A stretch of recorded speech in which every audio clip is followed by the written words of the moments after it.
দেশের অন্যতম বেসরকারি শিক্ষা প্রতিষ্ঠান BGMEA university of fashion and টেকনোলজির দ্বিতীয় সমাবর্তন অনুষ্ঠিত হয়েছে।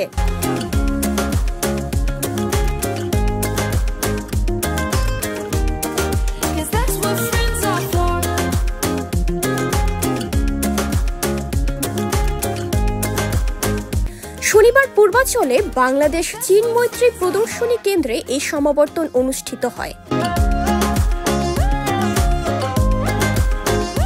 রাষ্ট্রপতি ও বিইউএফটি এর চ্যান্সেলরের প্রতিনিধি হিসেবে শিল্প মন্ত্রণালয় এবং গৃহায়ন ও গণপূর্ত মন্ত্রণালয়ের উপদেষ্টা আদিলুর রহমান খান সমাবর্তনে উত্তীর্ণ শিক্ষার্থীদের মধ্যে ডিগ্রি প্রদান করেন।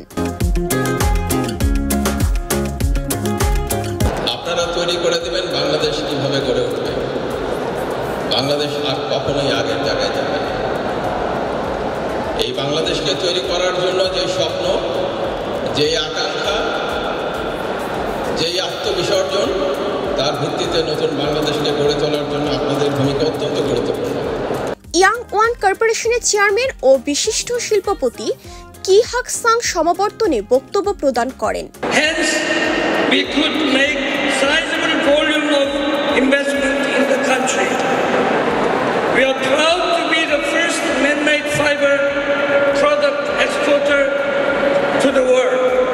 এছাড়া তথ্য ও যোগাযোগ প্রযুক্তি বিভাগের সচিব শীষ হায়দার চৌধুরী ও ইউজিসির সদস্য অধ্যাপক ডক্টর মোহাম্মদ আনোয়ার হোসেন বিশেষ অতিথি হিসেবে অনুষ্ঠানে উপস্থিত ছিলেন।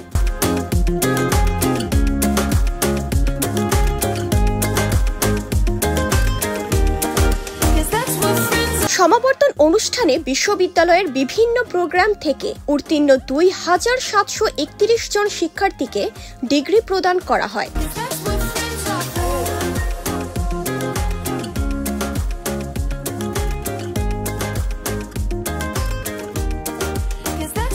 সর্বোচ্চ সিজিপিএ অর্জনের ভিত্তিতে টেক্সটাইল ইঞ্জিনিয়ারিং অনুষদের ৭ জন এবং অ্যাপারেল স্টাডিজ অনুষদের ১ জন শিক্ষার্থী চ্যান্সেলর্স গোল্ড মেডেল অর্জন করেন।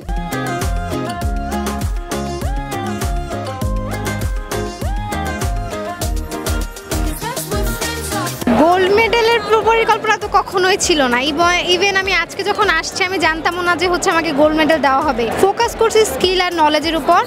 আলহামদুলিল্লাহ গোল্ড মেডেলটা ইজ এ ব্লেসিং। এই দিনটার জন্য আমি লাস্ট 1.5 থেকে 2 বছর যাবত ওয়েট করতেছি অ্যান্ড ফাইনালি কনভোকেশন ডে পাওয়ার পর অনেক বেশি ভালো লাগতেছে।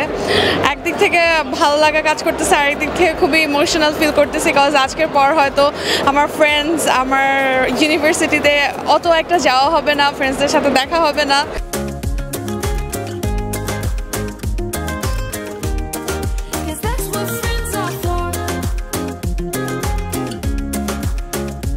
অনুভূতিটা অ্যাকচুয়ালি কান্ট এক্সপ্লেইন, মানে এটা আসলে ভাষায় প্রকাশ করার মতো না। একটু খারাপ লাগছে কারণ আমি চেয়েছিলাম এই দিনটা আমার কাছের মানুষ যারা তাদের সাথে উদযাপন করতে।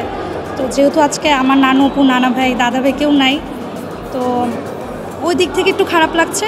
তার পাশাপাশি মনে করি যে না, আমি যেটা আসলে ফোকাস ছিলাম আলহামদুলিল্লাহ আমি ওটা অ্যাচিভ করতে পেরেছি। জি, আমাদের অনুভূতি আসলে ভাষায় প্রকাশ করার মতো না, এবং এটা সব ছাত্র স্টুডেন্টদেরই একটা স্বপ্ন থাকে যে এই গাউন পরে তারা কনভোকেশন নিবে এবং সার্টিফিকেট নিবে।